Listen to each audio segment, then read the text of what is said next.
Bonjour à tous, une petite vidéo complémentaire pour le changement de disque de type NVMe là, pour les MacBook Pro 2015. Il y en a d'autres modèles, mais moi c'est le MacBook Pro 2015. Et donc on peut changer le disque dur interne par un autre disque dur. Là en l'occurrence c'est un Crucial 1 Tera. J'ai vu les autres tutoriels qui sont très bien, seulement il y a des choses qui ne sont pas marquées, c'est que le disque dur peut, comme celui-là par exemple, et c'est le cas pour mon modèle, ne pas être reconnu par le MacBook Pro. C'est-à-dire que vous allez le changer, vous allez faire exactement les étapes qu'ils vont vous dire, et par contre, il n'y aura pas de disque dur qui sera détecté. Donc, vous ne pourrez forcément pas réinstaller Mac. Donc, j'ai regardé, j'ai cherché un peu, et en fait, c'est juste que le SSD n'est pas reconnu, et dans ce cas, il faut rajouter un petit appareil. Je mettrai le lien dans la description. C'est ce petit boîtier. Voyez, ce petit boîtier qui va permettre, en fait, de mettre le SSD dans le boîtier pour ensuite le brancher en USB dans l'ordinateur, tout simplement. Je vais sortir le support, c'est assez simple, et je vais venir mettre tout simplement le disque dur dedans, dans la barrette de le support.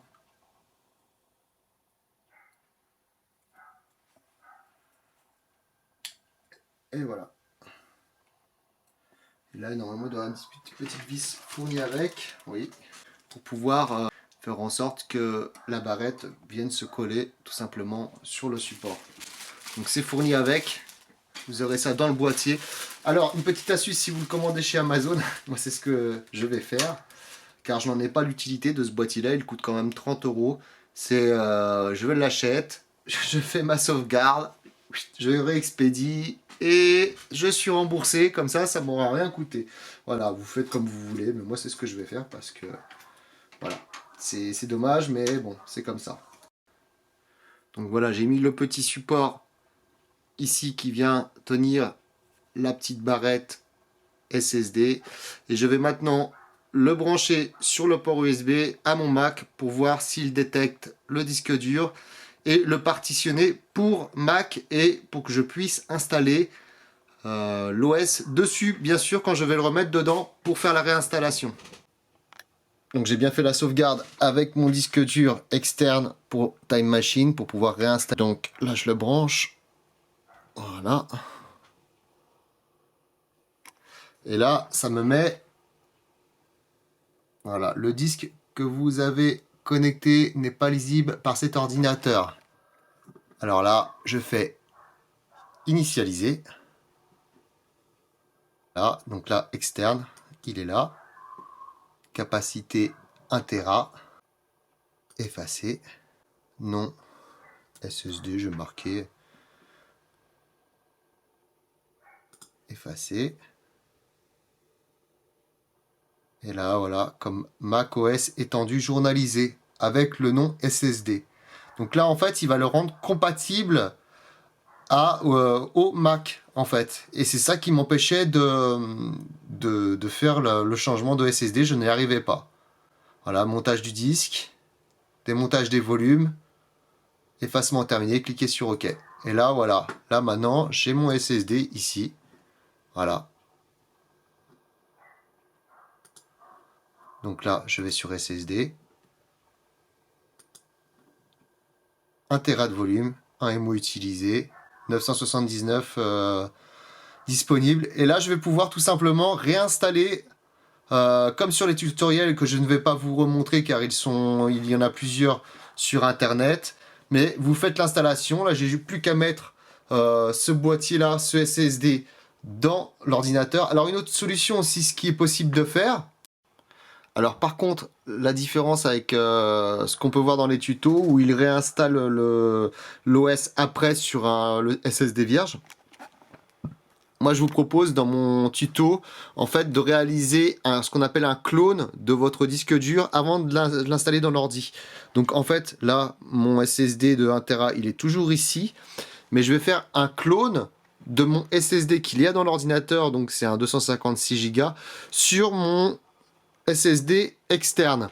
Ce qui fait que quand je vais le changer dans mon ordi que je vais mettre le 1 Tera, j'aurai pas besoin de rentrer dans un processus d'installation, tout ça. Je vais l'allumer et je vais retrouver exactement mon ordi comme il était, sans aucune manipulation. Donc en fait, voilà, je préfère le faire comme ça. Vous pouvez le faire comme sur les autres tutoriels, mais là je vous montre une façon différente de le faire en réalisant un clone. Donc le clone, je le réalise avec, alors ça on s'en fout, avec Carbon Copy Cloner. Vous pouvez le télécharger gratuitement sur un site en version d'évaluation. Ça suffira pour faire le clone. Je vais vous mettre le lien dans la description.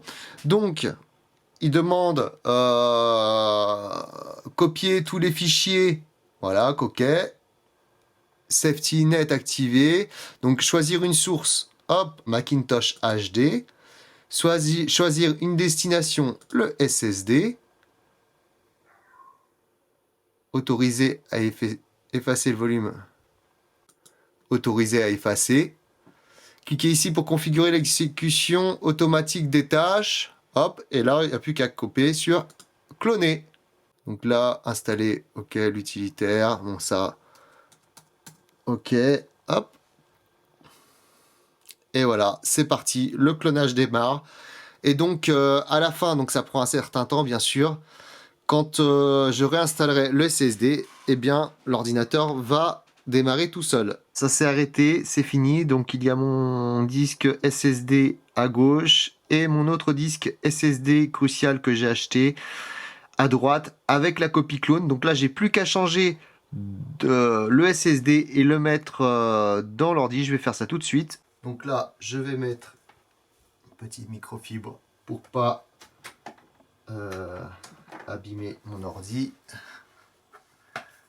Le MacBook Pro, je le prends, je le mets là, comme ça. Alors, il y a du scotch, c'est normal. J'ai ma batterie qui a gonflé, je vais la changer bientôt. J'en ferai peut-être une petite vidéo. Donc du coup, pour équilibrer le capot, ça a légèrement déformé le capot vu qu'elle a gonflé. J'ai dû mettre ça. Donc pour ça, vous aurez besoin de deux petits outils. Voilà. Donc là, hop, j'avais déjà démonté, ça va aller plus vite, les vis, il y en a 8. 8, 9, 10, il y a 10 vis en tout. Donc vous enlevez le cache, tout simplement. Donc là, c'est important cette technique parce que j'avais fait les autres tutos, sauf que ça ne reconnaissait pas le disque dur crucial et du coup, on se retrouve un peu embêté. Donc là, c'est un autre embout. Hop, on dévisse cette petite vis là pour enlever la barrette. Voilà, c'est cette barrette là que je vais enlever tout simplement en faisant attention de toucher que les côtés. Ça, c'est important. Et essayez avant de d'ouvrir votre ordinateur, essayez de vous décharger de l'électricité statique que vous avez sur vous en touchant les bandes de terre sur les prises de courant, par exemple. Ça va vous décharger. Et là, donc, je vais mettre le SSD que j'avais sur cette boîte, tout simplement. Avec ce petit SSD crucial, avec forcément l'adaptateur. Je mettrai également le lien. Il y a cet adaptateur à acheter aussi pour pouvoir faire en sorte que ce soit le même format que le SSD d'origine du MacBook Pro. Et donc maintenant, je vais le mettre dedans, tout simplement. Le reclipser à la place de l'ancien SSD en faisant attention. On ne pas trop forcer. Voilà.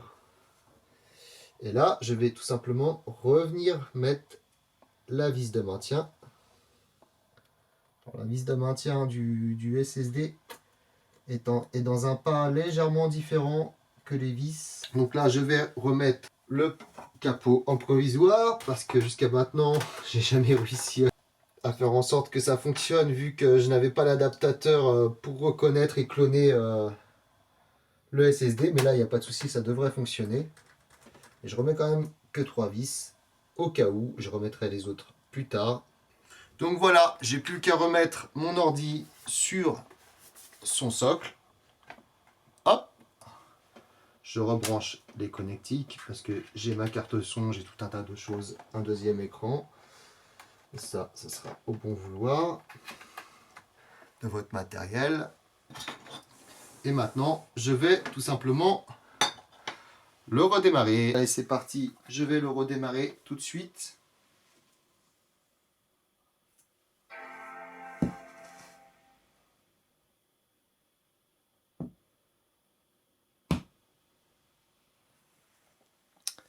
Donc ça met plus de temps à charger que l'original, mais c'était parce que c'est le premier chargement, je verrai par la suite.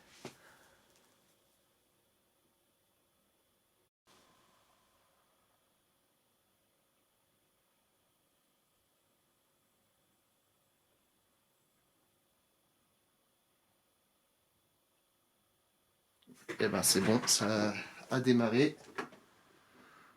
Je vais te fixer tout de suite.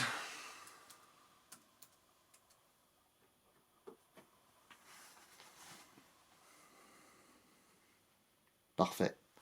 J'ai toutes mes applis. Les applis déjà ouvertes comme tout à l'heure. Ça s'allume. Quitter. Hop.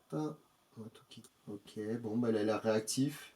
Alors pensez par contre à supprimer Carbon Copy Cloner. Moi personnellement, je n'en ai plus besoin. Donc je le supprime. Je vais tester tout de suite un logiciel pour voir s'il fonctionne.